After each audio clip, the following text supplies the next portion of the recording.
Башкортостан башлыгы Ради Хабиров тура эфирда халык менен аралашты. Тура бәйләнештә республика итәкчеһе күнүҙәк һорауҙарға яуап бирде.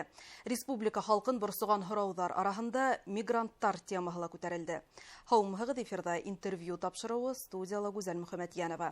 Студиябыҙ ҡунағы башҡаланың күп функциялы миграция үҙәгенең баш табибы Раян Михранов, Раян Нурулович. Һаумыһығыҙ. Хәйерле көн. Республика башлығы Ради Хабиров менән тура бәйләнештә мигранттар мәсьәләһе лә күтәрелде. Ни тиклем был һорау мөһим бөгөнгө көндә? Был һорау әлбиттә бик тә мөһим.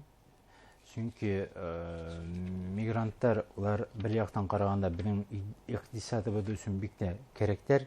Икенче яктан караганда улар безнең халыкка мөгамәләһе кайһы бердә әдрәк һорауҙар тыуҙыра тигәндә инде. Әммә ләкин минеңсә был һорауҙар беҙҙең үҙебеҙ ихтирам итеүҙән башларға тейеш.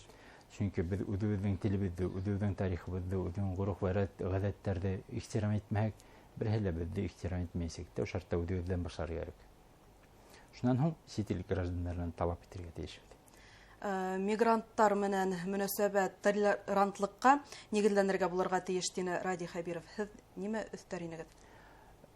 Толерантлыҡҡа нигеҙләнгән булырға тейешлеге әлбиттә шулай. Ул элек-электән бит тарихта кешеләр килгәндәр, эшләгәндәр, киләсәктәр һәм эшләйсәктәр, әллә килеп эшләйҙәр улар.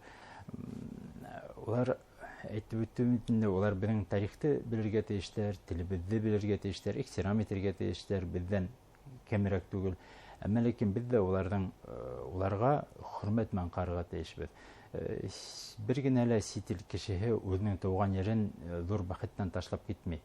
Улар да үҙҙәренең өйҙәрендә генә рәхәтләнеп эшләп, йәшәргә теләрҙәр ине. Әммә ләкин аҡса кәрәк, шарттар кәрәк, шуға киләләр инде. Әйткәндәй, республикаға йылына нисә мең мигрант килә? Республикаға беҙҙә медицина тикшерелеүен 35-40 мең кеше үтә. Ғөмүмән алғанда 60 меңгә яҡын кеше теркәлеп үтә тиҙәр. Ҡалғандары беҙҙә тикшерелеү үтмәгәндәре, улар Рәсәйҙең башҡа өлкәләренә китәләр. 2019 йылдан һеҙҙең үҙәктә айырым бер урында ғына документ туплау ойошторола. Был ни өсөн кәрәк ине? 2019 йылға тиклем беҙҙең Башҡортостанда дөйөм бер генә үҙәк юҡ. Төрлө урында кешеләр киләләр сит илдәрҙән, бер урында тәржемә эшләйҙәр, икенсе урында улар имтихан тапшыралар, өсөнсө урында табиби тикшерелеү үтәләр, дүртенсе урында нотариусҡа баралар. Тәү сиратта уңайлыҡ өсөн шулай. Хәҙер инде ул бөтәһе лә бер урында. Тәү сиратта ул сит ил кешеләренә уңайлы. Чөнки улар бер урындан килделәр дә, һәммә тейешле ҡағыҙҙарын алып ҡуйҙылар да, эшләнеләр дә, рәсми рәүештә бөтә мәғлүмәти базаларға кертелгән, һәм уларҙың бер шиге лә юҡ, ул ялған ҡағыҙ булыуы йәки башҡа төрлө һөйтөп. Икенсенән, ул бик тә мөһим беҙҙең кешеләр өсөн. Чөнки бер ниндәй тикшереү үтмәгән, бер ерҙә рәсми теркәлмәгән кешеләр урам буйлап тегендә, мында ҡайҙа барып ҡағыҙ эшләтергә икән дип аптырап йөрөмәйҙәр. Был ни тиклем уңайлы һәм сит илдән килгән кешеләр, мигранттар бына был эште нисек баһалай? Был эште сит илдән килгән кешеләр бик юғары баһалайҙар, чөнки уларға уңайлы ысынлап та. Бер урында түләнеләр, түләүҙәр әйткәндәй, бөтәһе лә апасыҡтан түләйҙәр ҙә бер урында, бөтә рәсми ҡағыҙҙарын алалар да һәм сығып китәләр. Ҡәнәғәт булмағандар да барҙыр инде. Ҡәнәғәт булмағандар араһынан тәү сиратта ул элек шул кешеләргә, сит ил кешеләренә ялған ҡағыҙҙар эшләргә ярҙам иткәндәр. Ҡәнәғәт түгелдәрҙер, сөнки хәҙер бит бөтәһе лә рәсми рәүештә ялған ҡағыҙҙар юҡ. Шуға шундайҙар да булыуы бар. Бына сит республикаларҙан килеүселәр күпселек ниндәй өлкәлә эшләйҙәр? Сит өлкәләрҙән, сит илдәрҙән килеүселәр күберәк бында төҙөлөштә эшләйҙәр, ауыл хужалығында эшләйҙәр. Һуңғы ваҡытта такси транспортта күбәйҙеләр һәм дә ашнаҡсылар күбәйҙеләр. Тимәк, был эштә ҡытлыҡ бар? Был эштә ҡытлыҡ, эшселәргә ҡытлыҡ бардыр. Әммә ләкин уларҙың эш шарттары беҙҙең халыҡҡа тап килмәй тип әйтеү дөрөҫөрәктер ул. Сөнки әгәр ҡыҫҡа ғына ваҡытта 8 сәғәт эсендә күп итеп акча түләһәләр безнең халыкта эшләренә. Шул ук вакытта мына Башкорт вакыты дигән проект бар бит инде безнең Умпола, башка заводтарда да бар. Нишләптер кешеләр шунда эшләүгә караганда Сибир якларына йөреп, шул ук акчаны Сибирдә йөреп, гаиләһеннән ерак, туган иленнән еракта эшләп алуды үзләренә хуп күрәләр. Бында безнең туган ердә, туган республикада эшләп, шул ук акчаны алырга шарттар тудырылган, шуга юклыктан файдаланып, кайтыгыз да бында эшләгән дип әйтерләр миңа кешеләргә. Эшләгән кешегә һәр вакыт эш Шул табыла вакытта шулай сетик бит. кешеләрлек әҙерәк кәрәк булыр безнең илгә. Күпме вакытка килә улар? Төрлесе укырга килгәндәр, мәсәлән, студентлар уку вакытына, шуннан соң төзелешкә килгәндәр, улар шул төзелеш сезонына инде мына апрельләрдән башлап сентябрь, октябрьгә хәтле, шуннан авыл хуҗалыгындагылар ноябрьдән башлап майга, июньгә тиклем килделәр. Шулай төрлесе сезонлык дигән нәмәкә бар инде. Студенттар турында айрым да үтеп әйтергә кәрәктер. Студенттар да Аллаһка шөкер безгә киләләр. Безнең студенттар килүе ул бик яхшы дип уйлыйм. Чөнки безнең мәгариф өлкәһенең ничек үсешкәне, белем кимәленең яхшы икәне күренә. Чөнки чит илдән безнең республикабызны белеп, монда укырга килеп, укып йөрүләре бик яхшы. Ул бердән, икенчедән, чит илдән килеп укыгандар, улар шулай ук мына ковид вакытында күренде, студентлар шул ковид центрларга барып эшләнделәр, эшләйдәр, әллә эшләп йөрүләр бит инде. Шулай ук күптәре безнең республикада эшкә калдылар. Мәсәлән, күптән генә мәгълүмат булды, Бөрьен районында Нигериядән килгән бер табиб эшләп йөри. Шундай табиблар эшләһендәр, ул кайдан гына булмаһын, безнең халкыбызга файда китерә икән, безнең илебезгә файда китерә икән, килһендәр, эшләһендәр, яшәһендәр. Мигранттарның гаиләләре менән бергә килгән осраклар бармы? Хәзер менә һуңгарлы күбәйделәр, киләләр, иң тәүдә эшкә тип 1-2 ел эшләйдәр дә, һуңнан мондагы яшәү шартларын, мөгаләмәне күреп, улар гаиләләрен дә күчерәләр.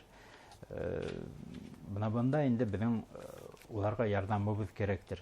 Уларның гаиләләренә, балаларына, урысча әйткәндә, адаптация инде безнең гореф-гадәтләребезгә, безнең телебезгә һөю һәм өйрәнү, улардан хәзер менә шул өйрәтү бездән тора.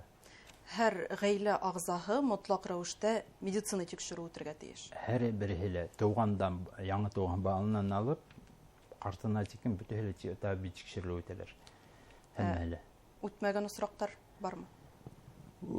Үтмәгән осраклар миңа мәгълүм түгел, бардыр инде, әмма ләкин улар әгәр табиби тикшерү үтмәһә, медицина тикшерү үтмәһә, улар рәсми кагызлар ала алмайдар. Рәсми кагызлары булмаһа, уларны туган илләренә кайтарып йөрүдәре бар, әгәр тотылһалар. Шуга улар күз алдына китерү кыйын бит инде. Менә ата-әсәһе рәсми кагызлар алды, балалары алман икән, балалары кайтып китәргә тиеш килеп сыгасак.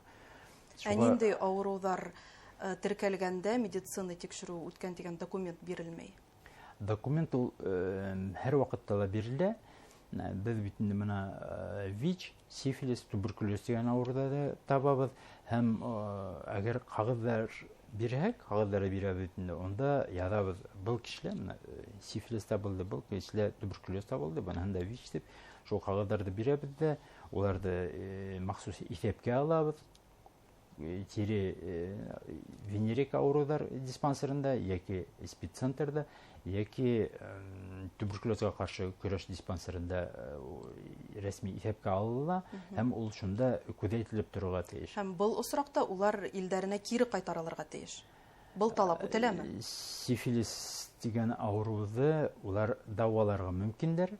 Ул тире венерик авырулар диспансерында үткәрелә. Дәваланһалар, улар яңынан тикшерү үтәрләр.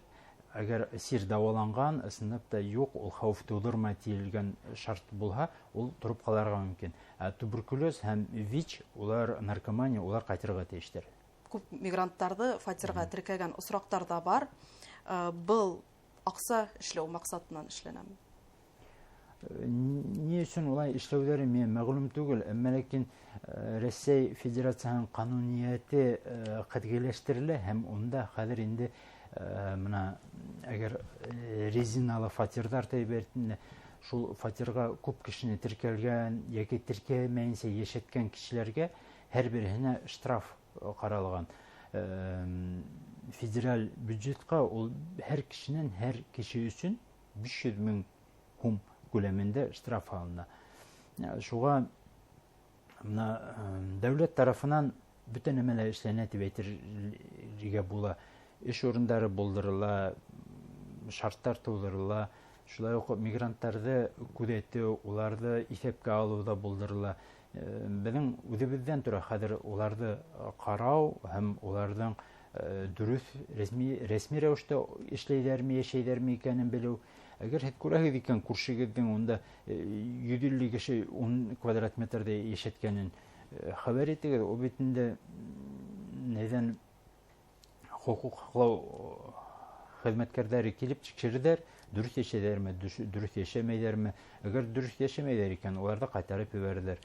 Чөнки улар арасында авырулар мөмкин булырга, башка хукук булучылар булырга мөмкин.